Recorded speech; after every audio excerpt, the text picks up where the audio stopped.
موت کے وقت 4 فرشتے آ کر انسان کو کیا کہتے ہیں؟ 4 فرشتے آ کر مرنے والے کو کیا کہتے ہیں؟ مرنے والا تو پہلے سے ہی خوف میں ہوتا ہے، سوچ رہا ہوتا ہے کہ اب میرے ساتھ کیا ہونے والا ہے۔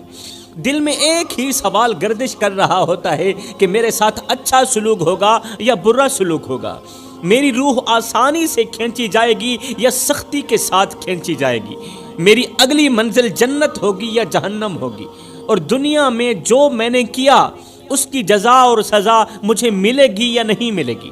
اور مرنے والا یہ بھی سوچ رہا ہوتا ہے کہ جو مال میں پیچھے چھوڑ کر جا رہا ہوں اس کا حساب مجھ سے لیا جائے گا یا پھر وہ مال استعمال کرنے والوں سے لیا جائے گا۔ یہ سارے خیال ایک ساتھ دل پر بوجھ بنے ہوتے ہیں، یہ سارے خیال ذہن میں بوجھ بنے ہوتے ہیں۔ مرنے والا ابھی انہی سوچوں میں ڈوبا ہوا ہی ہوتا ہے، انہی سوچوں میں ڈوبا ہوا ہی ہوتا ہے کہ پہلا فرشتہ آسمان سے زمین پر اترتا ہے، پہلا فرشتہ آسمان سے زمین پر اترتا ہے، مرنے والے کے سرہانے آ کر کھڑا ہو جاتا ہے اور پھر بلند آواز سے کہتا ہے، اے مرنے والے، میں وہ فرشتہ ہوں جو تیرے رزق پر مقرر کیا گیا تھا، میں روزانہ تیرے لیے رزق کا بندوبست کرتا تھا، تیرے لیے روٹی کا انتظام کرتا تھا، تیرے لیے روزی کا انتظام کرتا تھا، تیرے لیے روزی تلاش کرتا تھا۔ وہ کوئی اور نہیں تھا، وہ میں ہی تھا جس کی وجہ سے تو زندگی میں ایک رات بھی بھوکا نہیں سویا تھا، وہ کوئی اور نہیں تھا، وہ میری ہی وجہ تھی، وہ سب کچھ میں ہی کرتا رہا اللہ کے حکم پر۔ تیرے نصیب کی کتابوں میں جتنا کچھ تیرا رزق لکھا گیا تھا وہ سب میں نے تیرے پاس پہنچا دیا، نہ اس میں کمی ہوئی نہ دیر ہوئی، نہ کمی ہوئی نہ اس میں نہ دیر ہوئی، نہ زیادہ ہوا نہ ہی کم ہوا۔ اب میں نے دھرتی کا چپا چپا چھان مارا ہے، آج کے دن میں نے دھرتی کا چپا چپا چھان مارا ہے، تیرے لیے روٹی کا ایک ٹکڑا بھی باقی نہیں رہا، ایک لقمہ بھی باقی نہیں رہا۔ تو یوں سمجھ لے کہ گندم کا ایک دانہ بھی تیرے لیے باقی نہیں رہا، تیرے نصیب کا رزق سب ختم ہو چکا ہے۔ مرنے والا فرشتے کی یہ بات سن کر سوچتا ہے کہ میں نے دنیا میں اتنا مال کمایا، اتنا پیسہ کمایا، اتنی محنت کی، دن رات ایک کی، اور اپنے پیچھے بہت سارا مال چھوڑ کر جا رہا ہوں۔ یہاں پر مجھے حضرت غوث اعظم کا ایک جملہ یاد آ گیا، میری قوم کے نوجوانوں، حضرت سیدنا غوث اعظم نے فرمایا تھا، او ماڑی بنانے والے، او محل بنانے والے، ماڑی بنا رہا ہے تو، محل بنا رہا ہے تو، بسیں گے کوئی اور، حساب تجھے دینا پڑے گا۔ حلال و حرام کی تمیز کیے بغیر مال جمع کر رہا ہے تو، بینک بیلنس بہت زیادہ کر رہا ہے تو مر جائے گا، کھانے والے کھائیں گے، حساب تجھ سے لیا جائے گا۔ وہ اپنے پیچھے بہت سارا مال چھوڑ کر جا رہا ہے مرنے والا سوچتا ہے کہ میں نے اتنا سارا مال کمایا، اتنی محنت کی، دن رات ایک کیے، اور اپنے پیچھے بہت سارا مال چھوڑ کر جا رہا ہوں، لیکن افسوس کہ اس مال میں سے آج مجھے ایک نوالا بھی نصیب نہیں، ایک نوالا بھی نصیب نہیں۔ جو کچھ میں نے جمع کیا وہ سب یہیں رہ گیا، میرے نصیب کا ایک ایک نوالا اس مال سے ختم ہو چکا ہے، اور اب میرے لیے کچھ بھی باقی نہیں رہا دنیا میں۔ ابھی پہلے فرشتے سے بات چیت ختم نہیں ہوتی کہ اتنے میں دوسرا فرشتہ آسمان سے زمین پر اترتا ہے، اور یہ میت کے پیروں والی سائڈ سے کھڑا ہو جاتا ہے۔ دوسرا فرشتہ آسمان سے زمین پر اترتا ہے، مرنے والے کے پیروں والی سائڈ سے کھڑا ہو جاتا ہے، پھر بلند آواز سے کہتا ہے، او مرنے والے، میں وہ فرشتہ ہوں جسے تیرے پانی پر مقرر کیا گیا تھا۔ میری ڈیوٹی تھی کہ دنیا میں جہاں کہیں تیری قسمت کا پانی ہو، میں وہ پانی ڈھونڈ کر تلاش کر کے تیرے تک پہنچاؤں، چاہے وہ سفر میں ہو یا گھر میں ہو، قریب ہو یا دور ہو۔ لیکن افسوس، آج میں نے دنیا کا چپا چپا چھان مارا ہے، آج میں نے دھرتی کا چپا چپا چھان مارا ہے، ہر گلی ہر کونے میں نے دیکھا، مگر مجھے تیری قسمت کا ایک قطرہ پانی بھی نظر نہیں آیا، تیرے لیے ایک قطرہ پانی کا بھی باقی نہیں بچا۔ میں نے اپنی ڈیوٹی نبھانے میں ذرا بھی غفلت نہیں کی، دھرتی کا چپا چپا چھان مارا صرف تیرے لیے کہ تجھے ایک گھونٹ میسر ہو جائے، ایک گھونٹ پانی کا مل جائے۔ جو حکم ملا تھا میں نے وہ پورا کیا، اللہ نے میری ڈیوٹی لگا دی تھی نا، اللہ نے میری ڈیوٹی لگا رکھی تھی کہ میں نے تجھے پانی تلاش کر کے تیرے حلق کے نیچے لے کر جانا ہے۔ اب پوری دنیا میں، روئے زمین میں نے چپا چپا چھان مارا ہے، تیرے لیے پانی کا ایک قطرہ بھی باقی نہیں رہا، لہٰذا میں تمہیں بتلانے کے لیے آیا ہوں۔ آخری مرتبہ تیرے پاس آیا ہوں، تمہیں بتلانے کے لیے آیا ہوں کہ دنیا میں تیرے نصیب کا ایک گھونٹ پانی کا بھی نہیں بچا ہے، ایک گھونٹ پانی کا بھی نہیں بچا، لہٰذا اب تو اگلی دنیا کی طرف جانے والا ہے۔ مرنے والا چیخنے کی کوشش کرتا ہے یہ خبر سن کر کہ میرے لیے پانی کا ایک گھونٹ بھی باقی نہیں بچا دنیا میں۔ مرنے والا رونے کی چیخنے کی کوشش کرتا ہے مگر چیخ نہیں سکتا، بس اس کی آنکھوں سے آنسو نکلتے رہتے ہیں۔ میرے محترم بھائیو، آپ نے غور کیا ہوگا کہ مرنے والے کی آنکھوں سے آنسو نکل رہے ہوتے ہیں۔ آپ کے ارد گرد حق ہمسائے، آپ کے گھر والوں میں سے جب کسی کا انتقال ہوا ہوگا، آپ نے غور کیا ہوگا کہ انتقال کے وقت، روح کے نکلتے وقت مرنے والے کی آنکھوں سے آنسو نکلتے ہیں، آنسو نکل رہے ہوتے ہیں۔ دراصل وہ اسی وجہ سے نکل رہے ہوتے ہیں کہ اب اس کا دنیا میں رزق اور پانی کا ایک گھونٹ بھی باقی نہیں رہا، نہ تو روٹی باقی رہی ہے، نہ تو ایک گھونٹ پانی کا باقی رہا ہے، ایک گھونٹ تو کیا ایک قطرہ بھی باقی نہیں بچا، کیونکہ اب اسے یقین ہو گیا ہوتا ہے کہ میں اپنی بیوی بچے اپنا مال سب کچھ چھوڑ کر اگلے جہان کو جا رہا ہوں۔ اگر وہ مرنے والا نیک ہوتا ہے تو خوشی کا اظہار کرتا ہے موت کے وقت، اگر وہ نیک ہوتا ہے، اگر وہ متقی پرہیزگار ہوتا ہے، پانچوں وقت کا نمازی ہوتا ہے، اگر وہ حق بولتا ہے، سچ کا ساتھ دیتا ہے، حق کا ساتھ دیتا ہے، اگر وہ دیندار ہوتا ہے، اگر وہ نیک ہوتا ہے نا مرنے والا، تو موت کے وقت وہ روتا نہیں ہے بلکہ وہ خوشی کا اظہار کرتا ہے، کہتا ہے شکر الحمدللہ، مجھے دنیا کے گھونٹ یا روٹی نوالے کی ضرورت نہیں ہے، مجھے دنیا کا مال نہیں چاہیے، میں نے تو اپنے رب کا دیدار کرنا ہے، سبحان اللہ۔ مگر جو گنہگار ہوتا ہے، جو بدکار ہوتا ہے، وہ افسوس کرتا کرتا خود کو ہی اذیت دینے لگتا ہے۔ وہ جب افسوس کرتا ہے تو اس کو تکلیف ملتی ہے، موت کے وقت بھی تکلیف ملتی ہے۔ ابھی دوسرے فرشتے سے بات ختم نہیں ہوتی کہ اتنے میں تیسرا فرشتہ آسمان سے زمین پر اترتا ہے۔ یہ فرشتہ مرنے والے کی دوسری جگہ کھڑا ہو جاتا ہے، دوسری جانب کھڑا ہو جاتا ہے اور بلند آواز سے افسوس کرتا ہوا کہتا ہے، اے مرنے والے، میں وہ فرشتہ ہوں جسے اللہ نے تیری طاقت پر مقرر کیا تھا، میں ہی تھا جو تجھے چلاتا تھا، اللہ نے میری ڈیوٹی لگا رکھی تھی، میں ہی تھا تجھے چلاتا تھا، تجھے پھراتا تھا، تجھے اٹھاتا تھا، تجھے بٹھاتا تھا، اور تیرے اندر قوت اور طاقت بھرتا تھا تاکہ تو اٹھ سکے، تاکہ تو بیٹھ سکے، چل سکے، پھر سکے۔ میں نے اللہ کے حکم سے تیرے اندر وہ طاقت بھری تھی جس کی وجہ سے تم مشکل کام آسانی سے کر لیتا تھا، مشکل ترین کام آسانی سے کر لیتا تھا، جس طاقت کے سہارے تو ہاتھیوں کو اٹھا لینے کی باتیں کرتا تھا، شیروں کو نچا لینے کے دعوے کرتا تھا، ہاتھیوں کو اٹھاتا بھی تھا، تو شیروں کو اپنی ایک انگل کے اشارے سے نچاتا بھی تھا، پہلوانوں کو گرا دیتا تھا، بڑے بڑے بہادروں کو ہرا دیتا تھا۔ تیری طاقت کے چرچے تھے، تیری قوت کے تذکرے تھے، اور تو اپنے مضبوط بازوؤں پر مان کرتا تھا، تکبر کرتا تھا۔ مگر افسوس، آج میں نے زمین کے ہر ایک کونے پر نظر دوڑائی ہے، پوری زمین چھان ماری ہے، دھرتی کا چپا چپا چھان مارا ہے، لیکن مجھے کہیں بھی تیرے حصے کی طاقت نہیں ملی۔ آج میں تجھے وہ قوت اور وہ طاقت مہیا کرنے سے قاصر ہوں جو کبھی تیرا مان ہوا کرتی تھی طاقت، کیونکہ اللہ نے تیرے حصے کی طاقت اس دنیا سے ختم کر دی ہے۔ انسان کتنا کمزور ہے میرے بھائیو، انسان کمزور پیدا ہوتا ہے مگر طاقتور ہوتے ہی خود کو خدا سمجھنے لگ جاتا ہے۔ ہاں کمزور پیدا ہوتا ہے مگر 4 دن کی مہلت پا کر حضرت انسان اپنی اوقات بھول جاتا ہے۔ جب انسان اپنی اوقات بھول جاتا ہے تو پھر اسے اتنا پتہ بھی نہیں رہتا کہ مٹی کا کھلونا جیتے جی تو بہت شور مچاتا ہے، لیکن جب مرتا ہے تو پھر مر ہی جاتا ہے۔ اے حضرت انسان، تیرے غرور کی اوقات تو بس اتنی سی ہے، تیرے تکبر کی اوقات تو بس اتنی سی ہے کہ جب تو دنیا میں آیا تھا تو لوگوں نے ہی تیرے ننگے وجود کو ڈھانپا تھا، اور جب تو دنیا سے گیا تھا، مرا تھا، تو لوگوں نے ہی تیرے ننگے وجود کو ڈھانپ کر تجھے رخصت کیا تھا۔ تو غرور کس بات کا کرتا ہے؟ ایک قبرستان کے اوپر لکھا تھا، قبر کے ایک پتھر پر لکھا تھا کہ منزل تو تیری یہی تھی، بس زندگی گزر گئی آتے آتے، اور نادان کیا ملا تجھے اس دنیا سے، اپنوں نے ہی دفنایا تجھے جاتے جاتے۔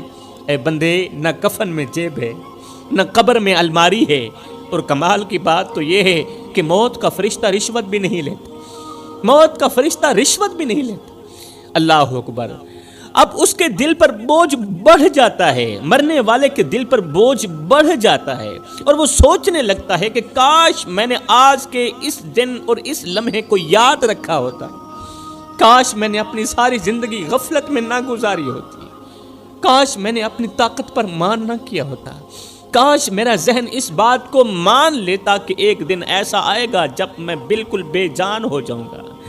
مجھے تو اس چیز کا علم بھی نہیں تھا، میں نے زندگی میں کبھی سوچا بھی نہیں تھا کہ میرے ساتھ بھی یہ ہوگا۔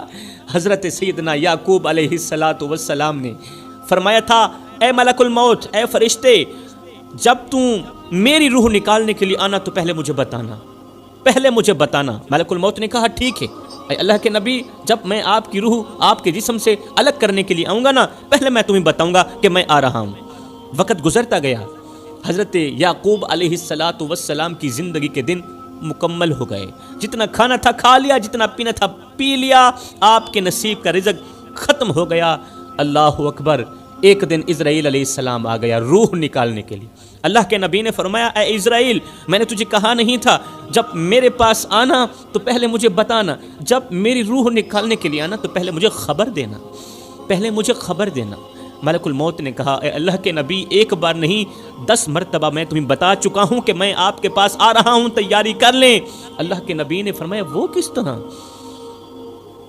ملک الموت نے کہا، آپ کی داڑھی کے سفید بال، یہ میرا قاصد ہی تو تھا۔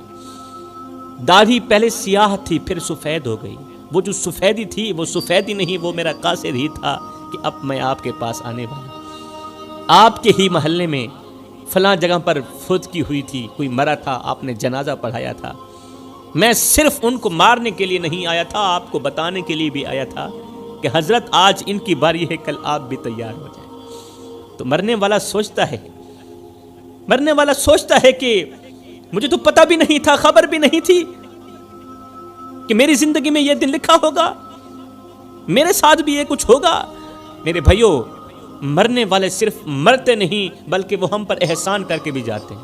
اب فرشتہ کہتا ہے، او مرنے والے، اللہ تعالیٰ نے مجھے تیری سانس پر مقرر کیا تھا، میری ڈیوٹی تھی کہ میں تیری سانسوں کو سلامت رکھوں، میں تیری چلتی سانسوں کو اور چلانے میں مدد دوں، میں تیری مدد کروں، تجھے سانس مہیا کروں، ایک سانس کے بعد دوسری نئی سانس مہیا کروں، وہ قیمتی سانس جو لاکھوں میں بھی نہیں خرید سکتے، وہ قیمتی سانس جو کروڑوں میں بھی نہیں خریدا جا سکتا، میں تجھے زندگی بھر مفت میں وہ سانس مہیا کرتا رہا، جو کروڑوں میں بھی نہیں خریدی جاتی، جو کروڑوں سے بھی بڑھ کر قیمتی ہے، میں وہ سانس اللہ کے حکم سے تجھے مفت میں مہیا کرتا رہا۔ ہر صبح جو تو جاگتا تھا وہ میری اجازت سے ہی جاگتا تھا، اللہ کے حکم سے۔ ہر صبح اور ہر نیند کے دوران اور نیند کے وقت جب تو جاگتا تھا، جب تو سوتا تھا، جب تو سانس لیتا تھا نا، تو میری ہی اجازت پر لیتا تھا۔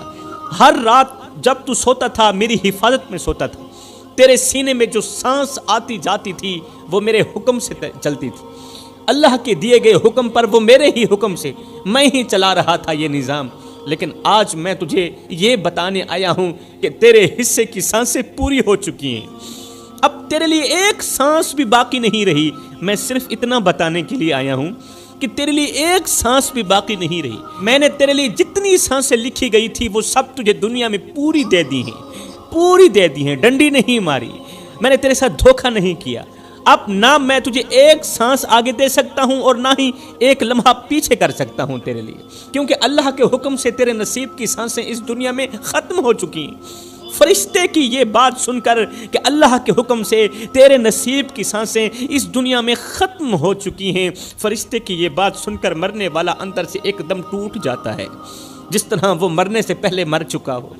اسے یقین ہو جاتا ہے کہ اب واپسی کا کوئی راستہ نہیں ہے، اب نہ سانس باقی ہے، نہ طاقت، نہ پانی، نہ رزق، اور وہ سمجھ جاتا ہے کہ اب اصل سفر شروع ہونے والا ہے، اب اگلے جہان والا سفر شروع ہونے والا ہے، وہ سفر جس میں دنیا کی کوئی چیز ساتھ نہیں جائے گی، کوئی چیز ساتھ نہیں جائے گی۔ میں نے کہا ہے نہ کفن میں جیب ہے، نہ قبر میں الماری ہے، اور کمال کی بات تو یہ ہے کہ موت کا فرشتہ رشوت بھی نہیں لیتا، اس کے بعد پھر کیا ہوتا ہے؟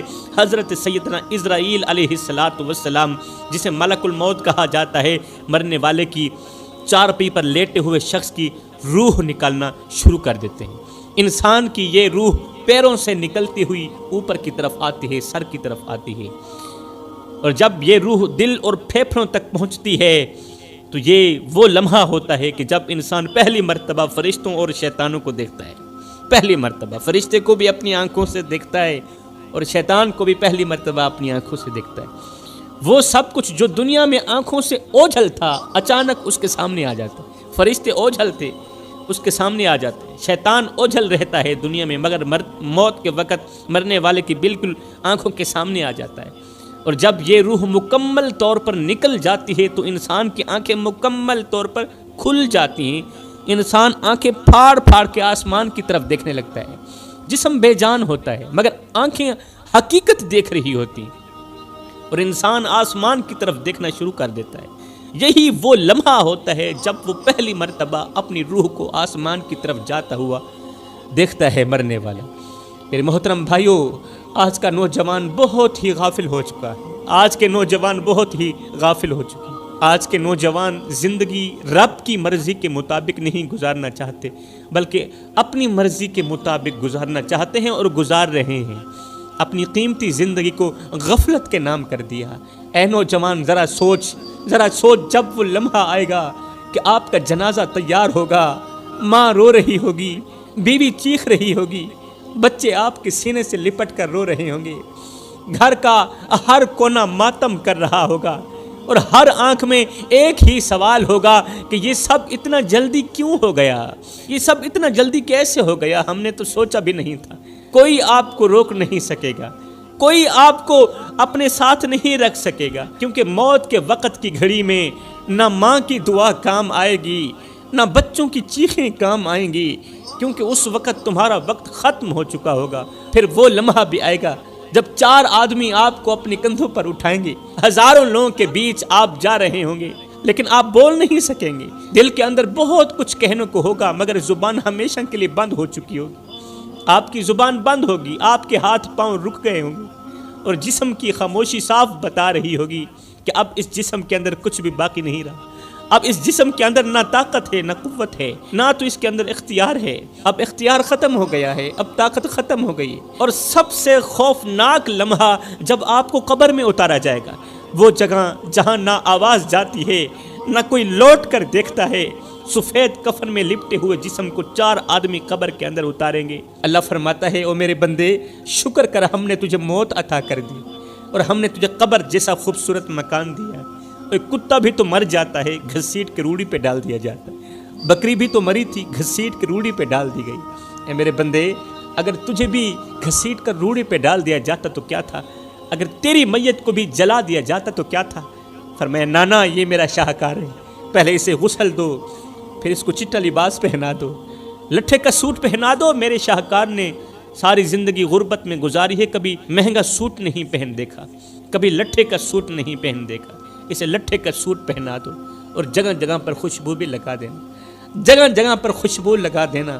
آج دشمن بھی تیرا منہ دیکھنے آ رہا ہے، آج زمانہ تیری زیارت کرنے کو آ رہا ہے۔ ایمان سے بتا، کیا یہ تیرا کالا چہرہ دکھنے کے قابل ہے؟ کیا یہ زیارت کے لائق ہے؟ یہ تیرا پروٹوکول ہے۔ اللہ تعالیٰ نے تجھے کتنی عزت دی ہے۔ پھر فرمایا، اسے اٹھاؤ، قبرستان کی طرف لے جاؤ۔ آج لوگوں نے تجھے اپنے کندھوں پر اٹھایا ہوا ہے۔ فرمایا، ایک بندہ بھی نہیں، 4 بندے اٹھائیں، اور ہاں، کندھا بھی بدلتے رہنا، اور ہاں، آہستہ آہستہ چلنا، کہیں میرے شاہکار کو دھکا بھی نہ لگ جائے۔ آج تو دلہا بنا ہوا ہے، زمانہ تیری بارات بنی ہوئی ہے، اور تیرا پروٹوکول اتنا ہے کہ آج امام کعبہ بھی آ جائے تو وہ بھی پیچھے ہے، تیری لاش آگے ہے۔ اب میرا اللہ فرماتا ہے، میرے بندے، دیکھ تو صحیح، ہم نے تیرے ساتھ کتنا اچھا سلوک کیا، ہم نے تجھے کتنی عزت دی ہے۔ بتا تو صحیح، تو نے ہمیں کیا کچھ دیا ہے؟ کیا کچھ دیا ہے ہمیں؟ ہم نے تجھے دیکھنے کے لیے آنکھیں دی، چھونے کے لیے ہاتھ دیے، چلنے کے لیے پیر دیے۔ ایک آنکھ خراب ہو جائے، میں لاکھوں کروڑوں روپے لگا دینے کو تیار ہوں کہ کسی نہ کسی طرح وہ آنکھ، وہ نظر واپس آ جائے، دوبارہ واپس لوٹ آئے۔ اگر دل کا وال خراب ہو جائے تو میں لاکھوں کروڑوں روپے لگا دینے کو تیار ہوں کہ کسی نہ کسی طرح میرا دل ٹھیک ہو جائے۔ فرمایا یہ آنکھیں، یہ دل، یہ گردے، یہ پھیپھڑے، یہ وہ قیمتی چیزیں ہیں جو لاکھوں کروڑوں سے بھی زیادہ قیمتی ہے۔ مزے کی بات نہ بتاؤں، یہ سب کچھ میں نے تمہیں مفت میں دے دیے، یہ سب کچھ میں نے تمہیں مفت میں دیا ہے، کبھی اس کا بل نہیں مانگا، کبھی اس کے پیسے نہیں مانگے۔ اے بندے، پھر ہمارا حق بنتا ہے کہ ہم اپنے رب کا شکر ادا کریں، پھر ہمارا حق بنتا ہے کہ ہم اٹھیں تو شکر کرتے ہوئے، ہم بیٹھیں تو اپنے رب کا شکر کرتے ہوئے، ہم سانس لیں تو ہر سانس کے بعد گزری ہوئی سانس کا شکر ادا تو ہونا چاہیے نا۔ اتنی تو وفا کر کے جائے نا، اتنی تو وفا کر کے جائے نا۔ اے بندے، آ جا اس کریم رب کی چوکھٹ پر جو ایک ماں سے نہیں 70 ماں سے بڑھ کے محبت کرنے والا ہے۔